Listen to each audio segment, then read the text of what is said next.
El Espíritu de Dios está sobre mí.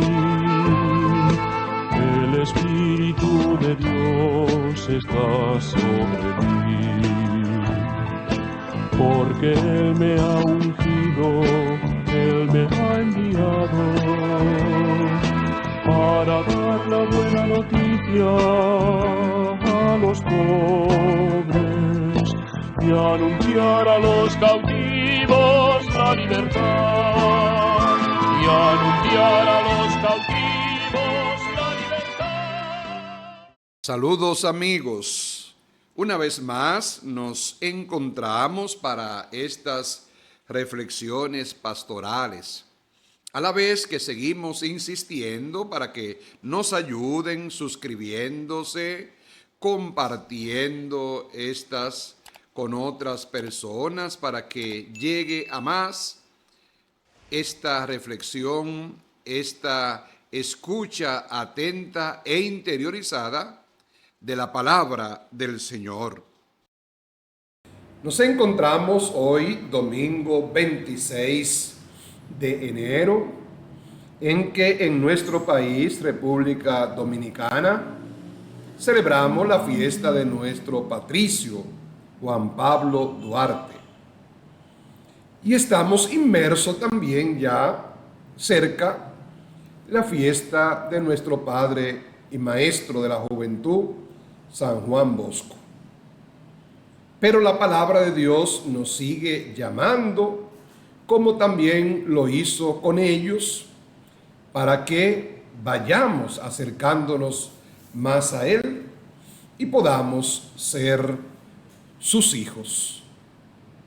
Hoy leemos una primera lectura tomada del libro de Nehemías, que quiere poner de manifiesto 5 siglos antes que el escriba Esdras había inaugurado la praxis de leer la palabra de Dios, en este caso la Torá, o llamado también Pentateuco, que es lo que le dio identidad a este pueblo después del destierro de Babilonia. Este es un dato importante. El pueblo de Israel tiene su identidad en la fidelidad a la Torá, a la ley, y de ahí nacerá el judaísmo como religión que llegará a nuestros días. Es solamente después del destierro de Babilonia cuando se puede hablar de la Torá como elemento determinante. Ni siquiera en tiempo de Josías, con su reforma y el descubrimiento del pueblo de Dios y del libro del Deuteronomio en el templo, podíamos hablar de que ya existiera. Es esto lo que ha creado el tópico de la religión del libro en el judaísmo, que tiene su parte de verdad, aunque requiere sus matices. En el fondo, la descripción de la lectura de hoy es propia de una época que quiere exaltar un momento determinado. De hecho, si los sacrificios y los holocaustos fueran muy importantes en la religión de Israel, la lectura y meditación de la ley va a convertirse en el primer elemento de identidad de un buen judío. Esto sigue siendo hoy determinante y debemos decir que es una aportación religioso-cultural del judaísmo que tiene un gran valor. Es la espiritualización de una religión donde ya no se ve de igual manera los sacrificios de animales, aunque se seguirán practicando hasta la destrucción del templo de Jerusalén por los romanos en la década de los 70. Pero la identidad del nuevo pueblo no radica en la ley, sino en el Evangelio de Jesucristo. Ese nuevo pueblo somos nosotros. El corazón de la palabra de Dios en el Antiguo Testamento son los profetas y después la Torá, pero la Torá era la identificación, la ley, la máxima expresión de fidelidad a Dios. En el Nuevo Testamento, en Jesús, el núcleo, el corazón es el Evangelio. Por eso nosotros, como nuevo pueblo de Dios, no nos fundamentamos en la ley, sino en el mismísimo Evangelio, que es más liberador y más humano. Los cristianos leemos el Evangelio como identidad, no la Torá, porque entre una cosa y otra existe una diferencia profética abismal. Aquello era el preámbulo, esta es la realidad. Aquella era una ley externa, esta se radica en el corazón. Aquella era una ley divina y humana, y esta es humana y divina de igual manera, pero no por un profeta, no por un hombre grande como lo fue Moisés, sino por el mismísimo Jesús encarnado, el mismo Dios.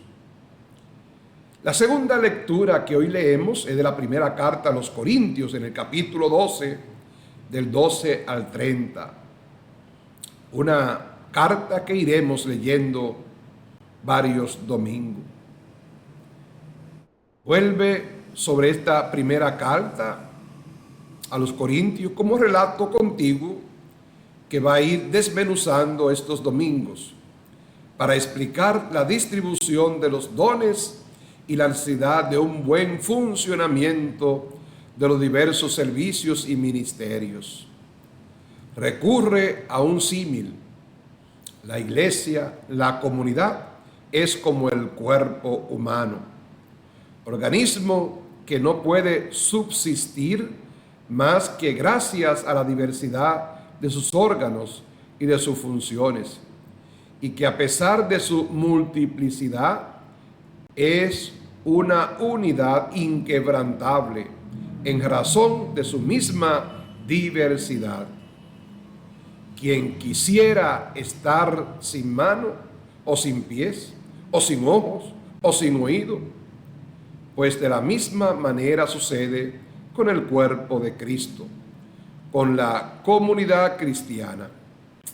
La fuerza de su argumentación sobre la metáfora del cuerpo y no es otra que la unidad y la pluralidad, pues lo que sucede en el cuerpo, dice San Pablo, así es también en Cristo, para darla a entender la unión entre Cristo y la iglesia.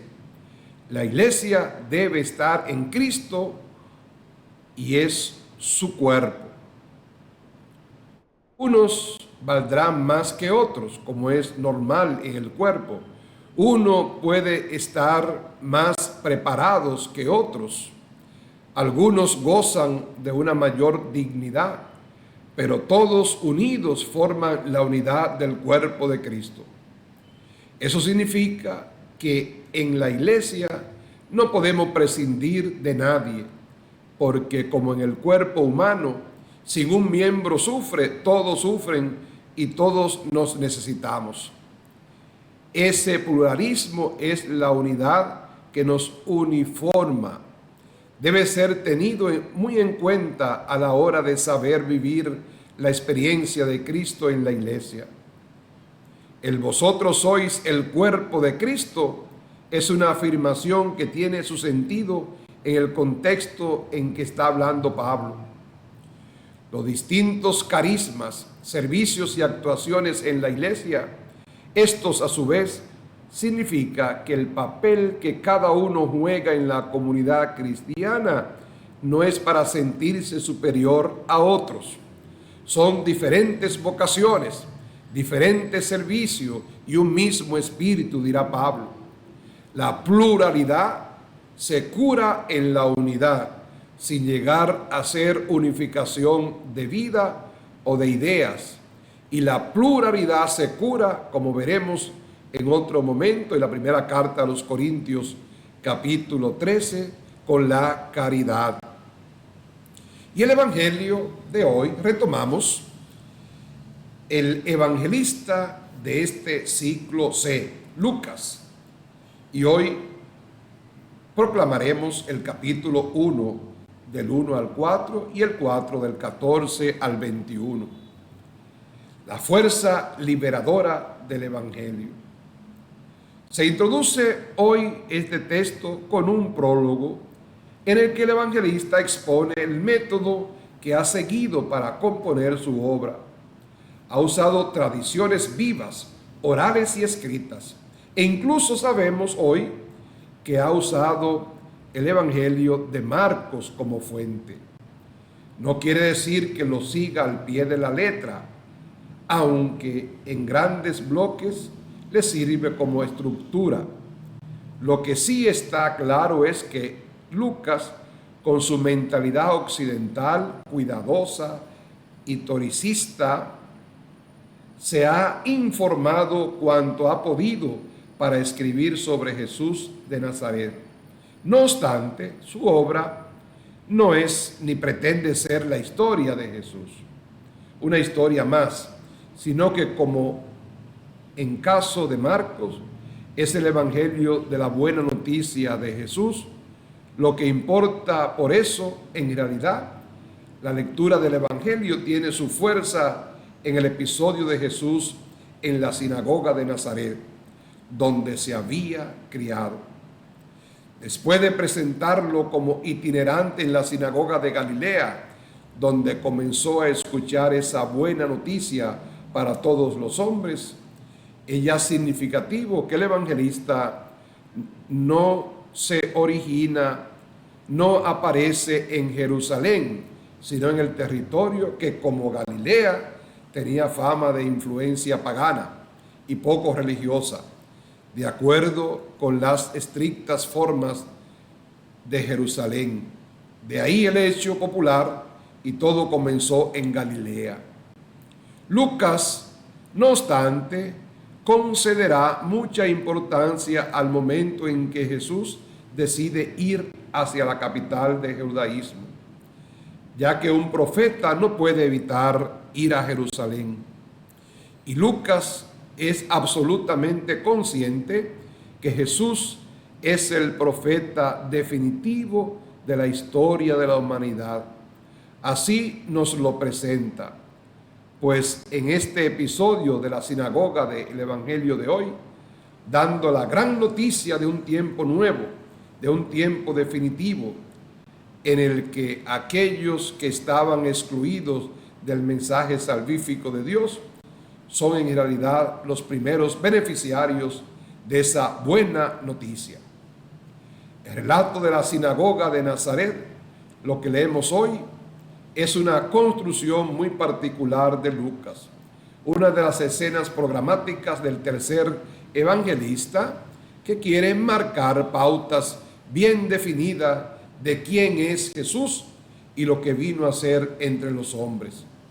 Es el programa del profeta de Galilea que viene a su pueblo Nazaret y desde la sinagoga, al lugar de la proclamación de la palabra de Dios, lanzar un mensaje nuevo.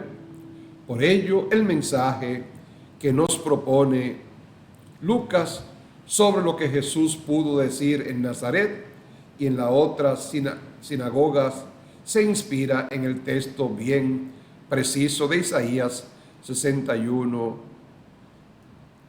que hablan de la buena nueva para los ciegos, cojos, pobres, excluidos, condenados de cualquier raza o condición.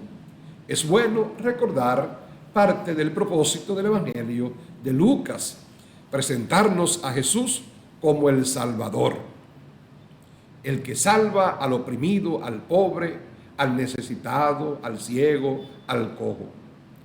Resaltemos que el texto que se lee en la sinagoga, que se le interesa citar a Lucas, es un texto profético, aunque también se leía y se proclamaba la ley que se conoce como la Torá.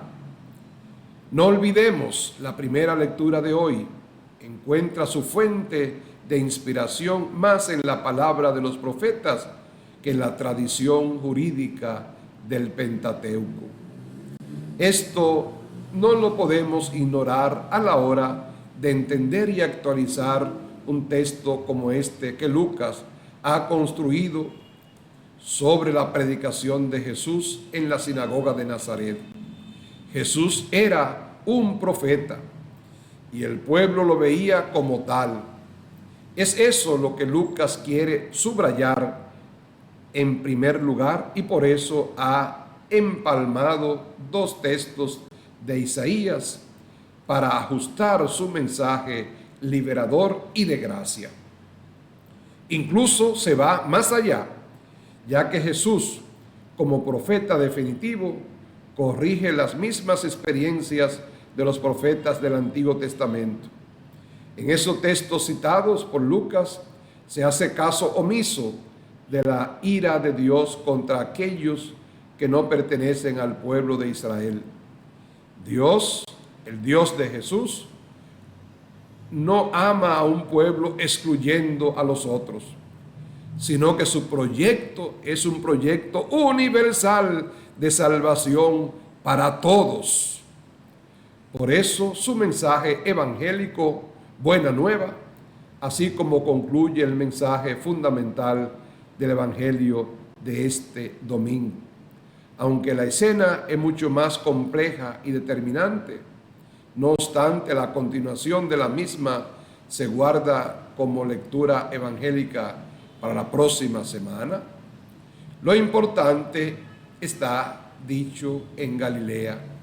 Jesús, profeta, rompiendo el silencio de Nazaret, nos trae la buena nueva a todos los que la anhelamos. Aunque seamos pecadores, aunque seamos insignificantes, aunque seamos débiles, nadie está excluido de la salvación de Dios, porque Él es nuestro Salvador.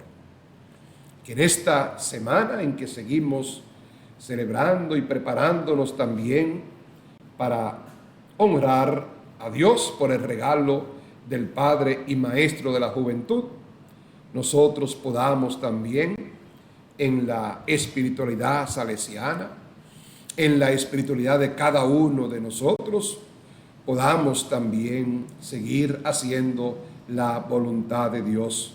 Podamos abrir nuestro ser para que Dios sea nuestro Salvador, para que estemos siempre abiertos a la gracia que de Él día a día recibimos.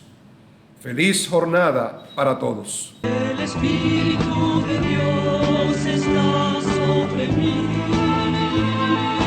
El Espíritu de Dios está sobre mí.